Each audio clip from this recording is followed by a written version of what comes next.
Bonjour à tous, aujourd'hui on se retrouve pour une nouvelle vidéo concernant mon matériel pour faire des mandalas. Donc je vous mets régulièrement les liens en barre d'infos, mais je voulais faire une vidéo qui vous explique un petit peu tout ça. Donc je vais faire vite pour pas que cette vidéo dure éternellement parce que vous me connaissez, quand je suis partie je ne m'arrête plus. Donc on commence tout de suite. Pour ceux qui débutent dans le mandala ou qui tout simplement n'en font absolument pas mais qui aimeraient se lancer, j'ai fait plusieurs tutos pour vous expliquer comment faire. Donc je vous en ai fait un principalement où je vous explique vraiment la construction de base du mandala. Donc vraiment pour tout débutant, si vous n'en avez jamais fait, ce tuto il est fait pour vous. Il vous expliquera en détail comment faire, comment le réaliser, etc.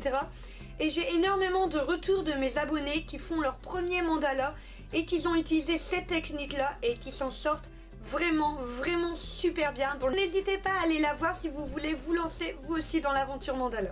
Pour le papier, j'utilise tout simplement du papier, donc moi c'est la marque Canson. Le Clairefontaine est très bien aussi. C'est vraiment selon vos préférences. La seule chose que je vous conseille, c'est de le prendre 100 grains et de le prendre au moins 90 grammes. Ça permet vraiment de pouvoir faire plein de détails sans être embêté par les granules de la feuille. Et surtout avec au moins du 90 grammes, vous ne transpercez pas et ça ne fait pas des gros pâtés au niveau de la feuille. Donc après au niveau de la taille, c'est vraiment vous qui voyez. Moi j'aime bien les prendre ici en 24-32. Je vais en reprendre mais plus en 21-29-7 parce que niveau cadre c'est beaucoup plus facile quand ils sont dans ce format là. Mais sinon ce que j'aime bien dans ces grandes là, c'est qu'on peut facilement les couper pour faire des moitiés. Et je trouve que dans des cadres ça rend vraiment bien. Pour le crayon de bois, au niveau des traits de construction, au niveau du dessin central si vous souhaitez en faire, etc. J'utilise tout simplement un crayon très basique. Donc moi la marque c'est Corpo Paint, donc je vous avoue que je ne connais pas du tout. Mais en fait tout simplement c'est un HB. J'adore au HB, c'est vraiment les crayons que moi j'utilise tout le temps. Pour ça c'est vraiment une question de goût. Beaucoup utilisent des porte-mines, des traits fins. Ça c'est vraiment vous qui voyez. Moi j'adore celui-là tout simplement parce qu'il se voit bien et il se gomme bien je trouve. Donc voilà, je reste vraiment sur du HB. Sachant que comme pour tout crayon de bois, il ne faut pas appuyer dessus parce que forcément vous aurez des difficultés à le gommer par la suite. En parlant de gommer, je fonctionne avec deux gommes différentes. Donc celle-ci qui est une Maped rectangulaire. Donc en fait c'est tout simplement une gomme pouf, comme ceci. Et en fait moi je le mets dans un étui parce que ça évite qu'elle se salisse. Je ne supporte pas quand les gommes sont sales. Donc en fait j'utilise tout simplement celle-ci pour les gros détails, on va dire.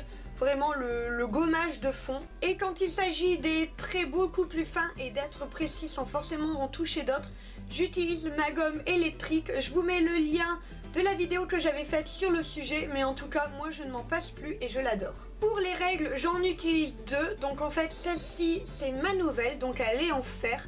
Je vous avouerai que j'ai fait pendant très longtemps avec des dés en plastique tout basique. Pour ça je ne suis vraiment pas à acheter 150 matériel, mais j'avoue que le fer c'est pratique car ça ne fait pas baver l'encre en fait. Je ne sais pas comment ça se fait, peut-être que ça adhère moins, je n'en sais rien, mais j'avoue que c'est très pratique. Et quand c'est plus facilement des petits détails, j'utilise ma petite règle en bois habituelle. Donc elle est juste comme ceci et en fait je l'ai juste pris parce que je la trouve franchement trop mignonne.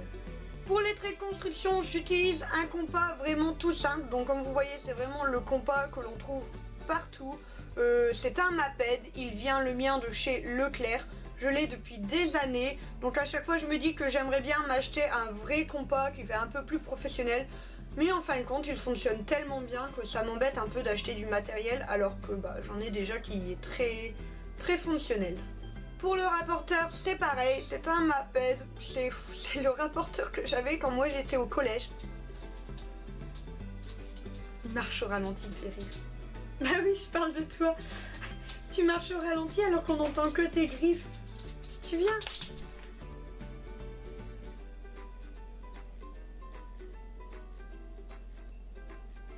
Pour le rapporteur, rien de plus simple, j'utilise celui-ci. Donc en fait, c'est un Maped, encore une fois.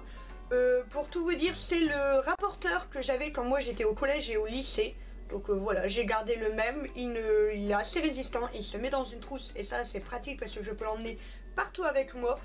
J'ai rien besoin de plus, il fait 180 degrés comme n'importe quel rapporteur et il coûte pas un bras, c'est tout ce que j'aime. Au niveau des crayons, c'est là que ça se complique. Forcément j'en utilise plusieurs, tout dépend exactement de ce que je vais faire.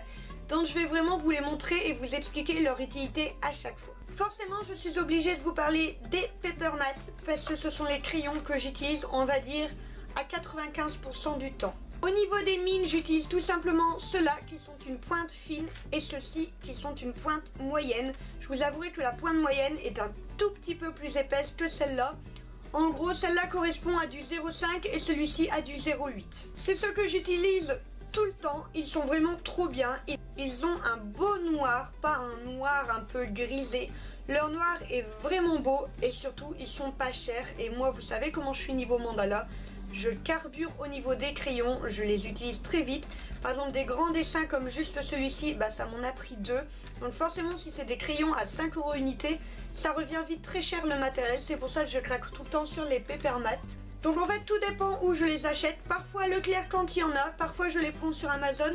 Le lien sera en barre d'infos comme de toute façon pour tout le matériel. Je dirais que si je dois donner un petit défaut à ces crayons, c'est au niveau de ceux-là. C'est-à-dire que quand on les entame, donc quand on en démarre un, ils ont tendance à crachouiller leur encre.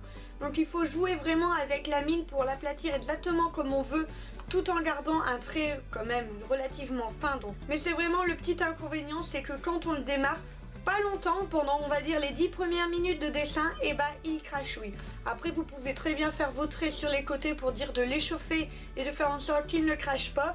Mais bah forcément c'est toujours un petit peu perdre d'encre, même si c'est vraiment très relatif, parce qu'on tient quand même super longtemps avec un. En moyenne, bah comme vous voyez ce dessin là j'en ai utilisé 2, sachant que c'est quand même intensif. Donc je trouve que c'est franchement très raisonnable, sachant qu'un crayon ne coûte pas 1 €. Forcément j'ai pensé à vous qui n'êtes pas fan forcément des Papermat, il y a les microns. Alors pour moi c'est les indispensables en fait, c'est vraiment le crayon par définition. On va dire que allez, 9 personnes sur 10 faisant du mandala régulièrement utilisent les microns. Ils sont vraiment très pratiques, c'est des très bons crayons. Ce qui est bien c'est que de plus en plus ils les vendent à l'unité, donc ça c'est plutôt cool. Par exemple moi je n'utilise jamais les tout petits 0,05, 0,1, 0,2, c'est des crayons que j'utilise très peu. Le 0,3 de plus en plus parce que je me mets au mandala de plus en plus précis, mais c'est vrai que j'utilise principalement le 0,5 et le 0,8. Donc voilà, ce sont des super crayons et voilà, ils sont top et j'ai rien à redire là-dessus. Avec une pointe en 0,7, je nomme les Posca. Vous savez mon amour pour les Posca, je pense que j'ai plus besoin de vous le détailler. J'adore ces crayons, je ne les utilise pas régulièrement tout simplement pour leur prix. On va pas se mentir, ils sont pas donnés. Et au niveau du noir, bah, je trouve qu'en fait d'autres font très bien le taf. Sinon pour tout ce qui est autre matière, autre support ou quand il faut mettre de la couleur, j'utilise quasiment tout le temps cela au niveau du papier noir, au niveau du papier plastique, au niveau du carton, au niveau de tout ce que vous voulez. Le Posca, c'est le roi. Et je ne m'en lasse pas, donc je choisis toujours cette mine là, donc ce sont ces crayons là en 0,7. Le lien est en barre d'infos pour les acheter à l'unité, c'est toujours pratique. Moi c'est un lot que j'avais demandé à Monsieur Papa Noël il y a de ça 2 ans. Sincèrement je ne les utilise pas tout le temps et c'est le but. Il y en a d'autres que j'ai déjà dû racheter comme le blanc, comme l'argenté, comme l'or, le noir. Ce genre de couleurs qu'on utilise forcément un peu tout le temps. Il y a des paillettes dans certains, ils sont vraiment top. Je vous définis pas le Posca, je pense que je vous en ai déjà parlé un paquet de fois. Je les adore. Mes derniers crayons sont un coup de cœur. Je les ai découverts il y a maintenant 1 ou 2 mois et je ne m'en passe plus. Vous les voyez partout. J'ai nommé les Staedtler. Je les adore. Donc ce sont les Triplus Fine Liner. Je sais pas si je le prononce bien. Et franchement, ils sont géniaux. Je vous ai fait une vidéo à ce sujet parce qu'avant, j'utilisais énormément les Stabilo. Donc je vous la mettrai là-haut où vraiment j'en parle. Voilà, moi je les adore. Je les utilise à chaque fois pour tout. Pour mes mandalas, pour mes bullet journal. Enfin, c'est vraiment mes incontournables. Et au niveau du mandala, ils sont vraiment top parce qu'ils ne font pas de traces. Et ils écrivent très bien, peu importe l'orientation du crayon. Je vous ai d'ailleurs fait un mandala avec ce crayon-là où je l'ai testé pour la première fois. Comme d'habitude, je vous la mets tout là-haut. Et voilà, moi je les adore vraiment. Au niveau des couleurs, elles sont très variées. Le point négatif pour moi, ce sont les couleurs fluo que je n'aime pas. Je suis pas du tout fluo. Donc forcément, on perd quelques crayons quand on en a des fluos qu'on n'utilise pas.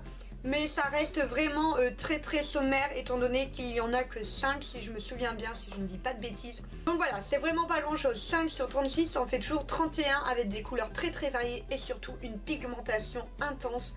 Et j'adore ça, je déteste quand il faut repasser 2 fois sur un trait. Ça gâche le trait de toute façon, on va pas se mentir, on le repasse jamais exactement pareil. Donc vraiment je vous conseille pour vous, si vous aimez bien les mandalas en couleur, de prendre ces crayons là, ils sont top. Niveau prix, je trouve que c'est franchement très raisonnable pour une qualité pareille. Vous avez toujours les stabilos qui sont à peu près les mêmes et qui sont à un prix un peu plus bas. Mais vraiment, moi si je dois vous conseiller, je reste vraiment sur cela, rien qu'au niveau ergonomique, d'avoir un crayon triangulaire, c'est franchement très pratique, ça ne fait absolument pas de mal. Donc voilà, c'était vraiment ce que je pouvais vous conseiller, ce sont mes chouchous du moment, depuis que je les ai découverts, je ne les quitte plus. Et voilà, cette vidéo est terminée, j'espère vraiment qu'elle vous a plu, n'hésitez pas à me mettre un petit pouce bleu si c'est le cas. Mettez-moi en commentaire, vous, le matériel que vous utilisez, si c'est le même que moi ou si c'est du différent. Moi, j'adore tester plein de choses et j'adore vous en faire des vidéos tests, des vidéos revues, etc. Donc surtout, n'hésitez pas, je suis vraiment curieuse de connaître du nouveau matos. Quant à moi, je vous fais des gros bisous et je vous dis à la prochaine.